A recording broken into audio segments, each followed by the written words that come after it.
단칸방에 사는 할머니가 있습니다. 그런데 그 얼굴을 본 사람들은 모두 놀랐습니다. 80년대 재벌가의 장녀였던 그녀. 세상 모든 것을 버린 이유, 지금부터 들려드리겠습니다. 그 사진 제 얼굴 맞아요. 안녕하세요. 저는 서은경입니다. 올해 75이고요. 지금은 서울 변두리의 오래된 단칸방에서 살고 있습니다. 누군가 그 사진을 보고 제 과거를 떠올린다 해도 저는 크게 놀라지 않습니다. 세상은 오래전에 저를 잊었지만 저는 한 번도 제 삶을 버린 적이 없으니까요. 방 안은 겨우 침대 하나와 작은 책상, 그리고 낡은 전기 주전자 하나로 채워져 있습니다. 창문 틈새로 들어오는 바람은 계절에 따라 성질을 달리하지만 제 하루의 시작은 늘 같습니다. 아침이면 시장에서 사온 채소를 손질하고 커피라고 부르기엔 밋밋한 미숫가루를 타서 마십니다. 그 맛이 싱겁다 해도 제겐 충분히 따뜻합니다. 사람들은 늘 말합니다. 저렇게 오래 살면 쓸쓸하지 않으냐고요. 사람들 눈에는 저는 그저 조용하고 특별할 것 없는 노인일 겁니다. 시장에 가면 늘 제일 저렴한 채소를 고르고 버스를 타면 가장 뒷자리에 앉습니다. 누군가 다가와 말을 걸면 미소로 답하고 오래 묻는 질문은 피해갑니다. 대답이 길어질수록 굳이 꺼내고 싶지 않은 기억들이 흘러나올까 두려워서입니다. 그래서 제겐 말보다 침묵이 더 익숙합니다. 그날도 시장에서 돌아오는 길이었습니다. 무료 급식소에서 봉사를 한다는 한 대학생이 카메라를 들이밀었습니다. 처음엔 그냥 웃고 지나쳤지만 그 사진이 어디로 향할지 저는 몰랐습니다. 며칠 후 동네 분이 제게 묻더군요. 신문에서 봤다고 이 얼굴이 정말 그 시절의 그 사람 맞냐고. 그 시절이라니 저는 웃음만 흘렸습니다. 그 말 속엔 제가 버린 모든 것과 세상이 모르는 제 선택이 숨어 있었으니까요. 사람들은 가끔 저를 측은하게 봅니다. 하지만 저는 알죠. 제 선택이 결코 불행만은 아니었다는 것을. 가난해도 여전히 저는 제자리에 서 있다는 것을요. 단칸방 한쪽엔 액자가 하나 있습니다. 유리 위엔 세월의 먼지가 얇게 내려앉았고 그 안에는 젊은 여자가 드레스를 입고 웃고 있습니다. 저는 가끔 그 액자를 바라봅니다. 사진 속 여자가 저라는 사실을 아는 사람은 이제 거의 없습니다. 하지만 세상에선 곧 그 이름을 다시 불러낼 겁니다. 그 얼굴이 왜 여기 있냐고 묻더군요. 시장 입구에서 마주친 아주머니가 휴대전화를 보여주며 사진 속 인물을 가리켰습니다. 낡은 벽 앞에 선 저의 모습이 뜻밖에도 전국 사람들의 눈에 들어가 있었습니다. 그 사진 아래에는 낯선 이름이 적혀 있었고 댓글에는 오래전 이야기를 꺼내는 사람들의 글이 쏟아지고 있었습니다. 사진을 찍었던 대학생은 처음엔 아무 의도 없었다고 했습니다. 무료 급식 봉사 현장에서 인상 깊은 순간을 담고 싶었을 뿐이라고요. 하지만 누군가 옛날 신문 기사를 꺼내어 비교하며 제 과거를 언급하기 시작했습니다. 수십 년 전 화려한 드레스를 입고 대기업 창립 기념일 행사장에 서 있던 젊은 여성. 그리고 그 여자가 지금은 단칸방에 살고 있다는 사실이 사람들 입에 오르내리기 시작했습니다. 며칠 동안 저는 외출을 최소한으로 했습니다. 문을 두드리는 기자들의 목소리가 현관 너머로 흘러들었고 우편함에는 낯선 봉투들이 쌓여갔습니다. 봉투 속에는 취재 요청서, TV 출연 제안, 심지어 과거 지인이라 주장하는 이들의 편지도 있었습니다. 그중 어떤 편지는 몇십 년 만에 제 본명을 적고 있었습니다. 그 글자를 보는 순간 저는 오래전 버린 이름이 아직도 세상 어딘가에서 살아있음을 느꼈습니다. 저를 기억하는 사람들이 이렇게 많을 줄은 몰랐습니다. 그 기억이 반가운 건 아니었지만 잊히는 것만이 자유라고 믿었던 제 생각을 조금은 흔들었습니다. 그리고 문득 그 시절 제가 떠날 수밖에 없었던 이유를 다시 떠올리게 됐습니다. 그 기억은 마치 묻어둔 상자를 열어젖히는 것처럼 선명하게 밀려왔습니다. 하지만 그 이야기를 꺼내는 순간 과거의 상처와 함께 잊고 싶었던 얼굴들도 함께 돌아올 것이었습니다. 동네 사람들은 제 눈치를 살피며 조심스럽게 말을 건넸습니다. 어떤 이는 대단한 용기를 가진 사람이라 했고, 또 어떤 이는 왜 숨었냐고 물었습니다. 저는 그저 웃고 고개를 끄덕였을 뿐입니다. 사람들은 결과만 보지만 그 뒤에 있는 선택의 무게를 다 알 수는 없으니까요. 그 선택이 저를 이곳까지 데려왔고 지금의 저를 만들었으니까요. 그리고 저는 알았습니다. 이제 더 이상 피해서는 안 된다는 것을요. 사진 한 장이 제 과거를 세상으로 불러냈다면 그 목소리에 대답을 해야 할 때가 온 것입니다. 그 대답은 누군가를 위한 변명이 아니라 제 자신을 향한 해답이어야 했습니다. 그래서 저는 오래 닫아두었던 마음의 문을 조금씩 열기 시작했습니다. 그날을 생각하면 아직도 가슴 한쪽이 조용히 저립니다. 사람들이 말하는 화려했던 시절, 저에겐 그저 불안한 나날이었습니다. 겉으로는 웃고 있었지만 집안의 공기는 이미 오래전부터 서늘했습니다. 아버지가 쓰러진 뒤 가족이라는 울타리는 더 이상 안전하지 않았습니다. 저를 향한 시선 속에는 따뜻함보다 계산이 먼저 자리하고 있었으니까요. 그 시절 저는 재벌가의 장녀였습니다. 아버지는 저를 후계자로 키웠고 경영에 필요한 교육과 자리를 차례로 맡겼습니다. 언론은 저를 다음 세대의 얼굴이라 불렀고 저는 그 무게를 견뎌내려 애썼습니다. 하지만 아버지가 갑작스럽게 세상을 떠나자 모든 것이 무너졌습니다. 회의실 안에서 오가는 말들은 조문객의 눈물보다 차갑고 빠르게 움직였습니다. 그해 여름, 저는 약혼을 앞두고 있었습니다. 그 사람은 경영 능력과 인품 모두 뛰어난 이였고 저를 진심으로 아껴줬습니다. 하지만 동생들과 사촌들은 그를 탐탁지 않게 여겼습니다. 그가 제 곁에 있으면 자신들의 몫이 줄어들 거라 생각했기 때문입니다. 그들의 계획은 조용히 그러나 치밀하게 진행되고 있었습니다. 어느 날 서류 한 장이 제 앞에 놓였습니다. 아버지가 남긴 지분 일부를 임시로 관리하겠다는 명목의 문서였습니다. 그 서명은 잠시 맡기는 것이라 믿었고 저는 깊게 읽지 않은 채 도장을 찍었습니다.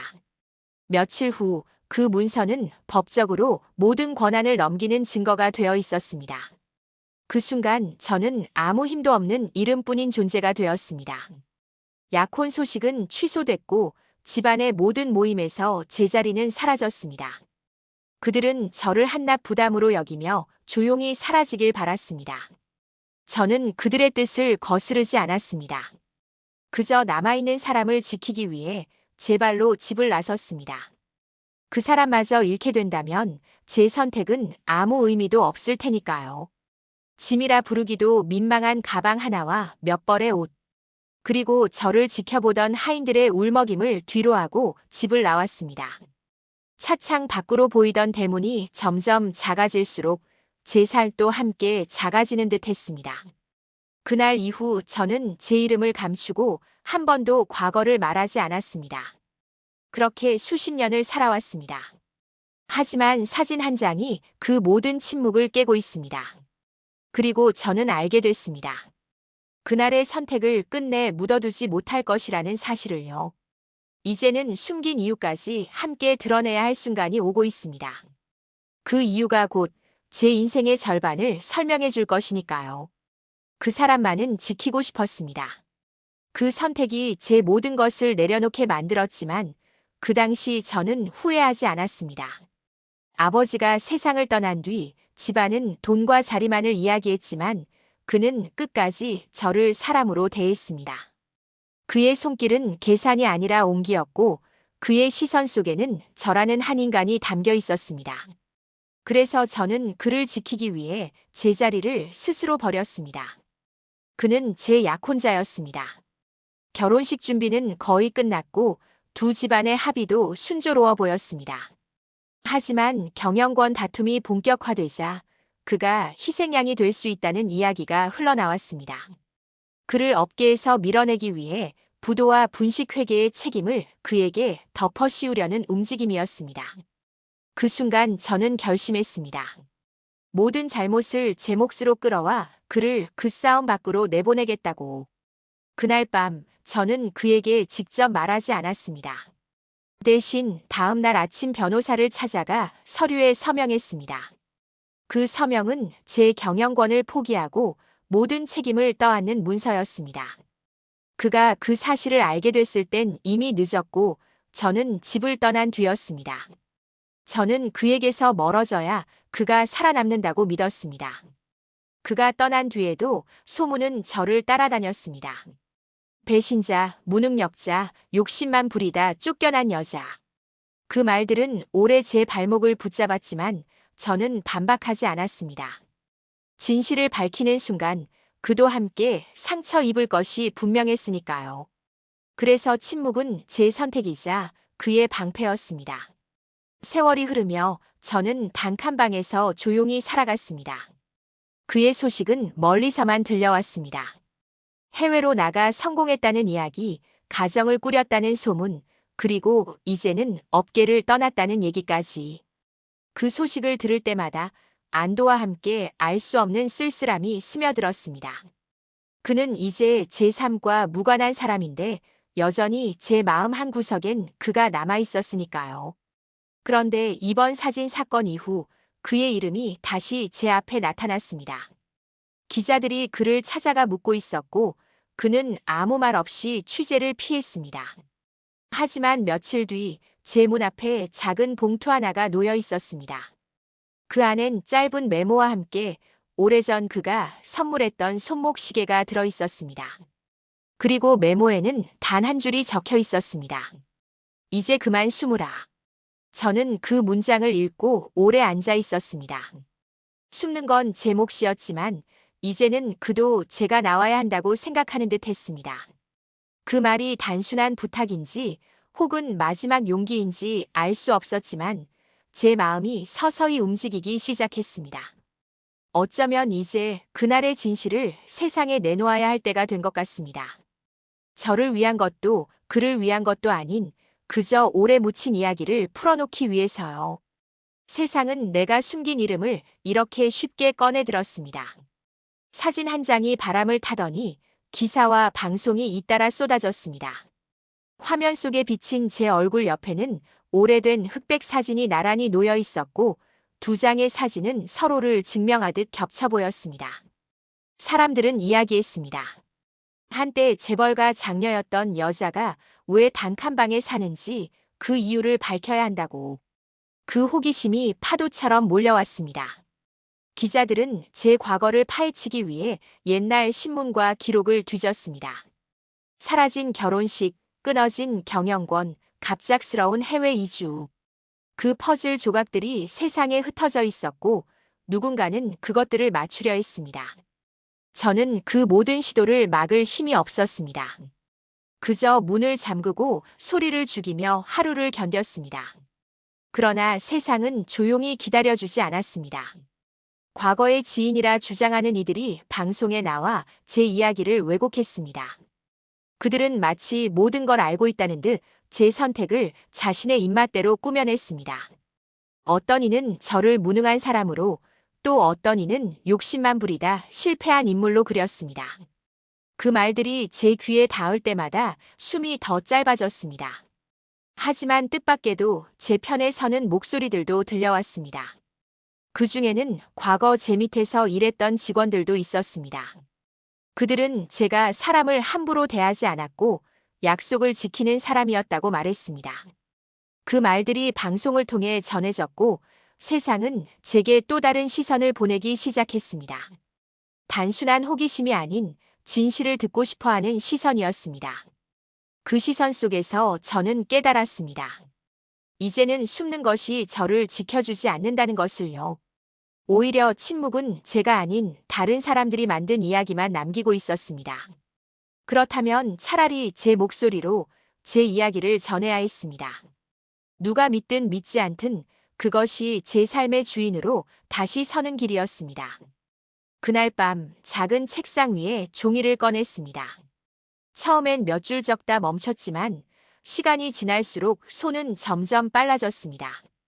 기억 속 장면들이 글자가 되어 종이 위를 채웠습니다.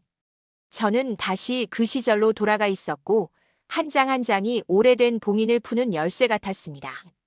그리고 그 속엔 제가 끝까지 숨기고 지키려 했던 이유가 함께 담겨 있었습니다. 숨길 수 있었다면 저는 평생 침묵했을 겁니다. 하지만 이제는 그 이유를 세상에 말해야 했습니다. 그건 변명이 아니라 제가 제 발로 떠난 길을 이해시키기 위한 마지막 증언이었습니다. 그리고 그 길 위에는 한 사람을 지키기 위해 버려야 했던 모든 것이 얹혀 있었습니다. 그 진실을 꺼내지 않는 한 저는 여전히 누군가 만든 그림 속 인물일 뿐이었습니다. 그를 지키기 위해 저는 제 이름을 내려놨습니다. 그날 회의실에서 서류를 건네받았을 때 이미 결론은 정해져 있었습니다. 그 서류에 서명하면 제 몫은 모두 사라지고 집안의 손에서 저는 완전히 벗어날 수 있었습니다. 대신 그와 그의 가족은 아무 피해 없이 그 싸움에서 빠져나올 수 있었죠. 저는 그 계산을 끝까지 들여다본 뒤 아무 말 없이 도장을 찍었습니다. 그 결정 이후 제 삶은 하루아침에 바뀌었습니다. 호화로운 거실 대신 단칸방의 좁은 창문 앞에서 하루를 시작했습니다. 이름을 숨기고 일을 하며 과거와 전혀 닿지 않는 사람들 속에서 살았습니다. 한때는 창문 너머로 들려오는 사람들의 웃음소리마저 멀게만 느껴졌습니다. 하지만 시간이 지나면서 그 고요함이 제겐 숨 쉴 틈이 되었습니다. 그러나 사진 한 장이 모든 걸 흔들어 놓았습니다. 그 사건 이후 저는 한 가지를 깨달았습니다. 그를 지키기 위해 선택했던 침묵이 오히려 저를 가짜로 만들었다는 것을요. 사람들이 만든 허구 속에서 저는 무능한 사람, 실패한 인물로만 남아 있었습니다. 그건 그를 지키는 일도 저를 지키는 일도 아니었습니다. 그래서 저는 결심했습니다. 과거를 모두 드러내고 그날 제가 왜 그 선택을 했는지 말하기로. 그 선택이 옳았는지 그르렀는지는 듣는 이가 판단할 일이지만 제 입으로 말해야 했습니다. 누군가의 입에서 나오는 변형된 이야기가 아니라 제가 살아낸 그대로의 기록으로 남기고 싶었습니다. 그건 더 이상 과거가 아니라 제가 살아온 인생의 증거였으니까요. 밤이 깊을수록 결심은 선명해졌습니다. 책상 위에 쌓아둔 종이 뭉치가 무겁게 느껴졌지만 그것이 저를 앞으로 밀어냈습니다. 수십 년 동안 숨겨둔 문장을 한 줄씩 적어 내려갔습니다. 그 속에는 배신과 두려움, 그리고 마지막까지 놓지 않았던 애정이 함께 담겨 있었습니다. 저는 그렇게 세상에 나설 준비를 시작했습니다. 숨지 않겠다고 마음먹은 순간 제 발걸음은 더 이상 뒤로 물러서지 않았습니다. 기자회견장이 마련됐다는 연락을 받고 오래 묵혀둔 옷장을 열었습니다. 그 속에서 한 벌의 단정한 재킷을 꺼냈습니다. 과거를 떠올리게 하는 화려한 색이나 장식은 없었지만 지금의 저를 가장 잘 드러내줄 옷이었습니다. 거울 앞에 서니 수십 년 전과는 전혀 다른 얼굴이 저를 바라보고 있었습니다. 회견장에 들어서자 수많은 플래시가 터졌습니다. 저는 고개를 숙이고 자리에 앉았습니다. 기자들은 이미 수십 가지 질문을 준비해 온 듯 눈빛이 날카로웠습니다. 하지만 그 속에도 궁금함과 경청의 의지가 섞여 있음을 느낄 수 있었습니다. 저는 깊게 숨을 들이마신 뒤 조용히 첫 마디를 꺼냈습니다. 그날 저는 모든 걸 버렸다고 말했습니다. 그것은 패배가 아니라 지키기 위한 선택이었다고 했습니다. 누군가를 살리기 위해 제 자리를 내려놓았고 그 대가로 세상 모든 것을 잃었다고 했습니다. 그러나 그 선택이 제 인생을 망쳤다고는 생각하지 않는다고 덧붙였습니다. 그건 제 이름과 제 삶을 제가 결정한 순간이었으니까요. 기자들의 펜이 바쁘게 움직였습니다. 카메라 렌즈가 제 표정을 놓치지 않으려 쉼없이 따라왔습니다. 저는 그동안 한 번도 밝히지 않았던 집안 내부의 권력 다툼과 조작된 서류 이야기를 꺼냈습니다. 그리고 그 서류에 서명함으로써 지켜낸 사람이 있었다는 사실도 말했습니다. 이름을 언급하지 않았지만 그가 이 이야기를 듣고 있기를 바랐습니다. 말을 이어갈수록 제 마음속 오래된 무게가 조금씩 가벼워지는 것을 느꼈습니다. 오해로 덧칠된 제 이야기가 제 목소리로 바뀌어가고 있었습니다. 사람들은 잠시 숨을 죽이고 제 말을 들었습니다. 그들의 눈빛 속에서 동정과 호기심이 아닌 이해와 존중이 번지는 것을 볼 수 있었습니다. 그 순간 저는 제 자리를 되찾았다는 확신이 들었습니다. 회견이 끝나자 수많은 기자가 앞으로 몰려왔지만 저는 차분히 자리를 떠났습니다. 밖으로 나서니 늦겨울에 찬 공기가 뺨을 스쳤습니다. 그러나 그 바람 속에는 더 이상 숨고 싶은 마음이 없었습니다. 저는 다시 제 이름을 세상에 올려놓았고 그 이름이 가벼워지기를 기다릴 뿐이었습니다.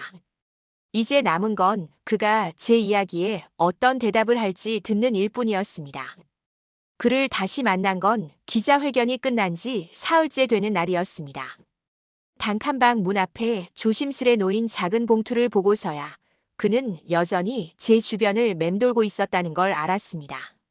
봉투 안에는 따뜻하게 데운 보온병과 짧은 쪽지가 들어 있었습니다.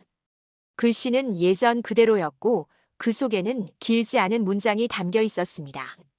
이제 우리 둘 다 숨지 말자. 그 문장을 읽는 순간 마음 한 곳이 묘하게 풀렸습니다. 오랜 세월 동안 제가 막아온 감정과 기억이 천천히 스며들어 나왔습니다. 저는 그가 제 앞에 나타나길 바라면서도 막상 마주하면 무슨 말을 해야 할지 몰랐습니다. 그는 이미 다른 삶을 살아왔고 저는 제 길을 오래 걸어왔습니다.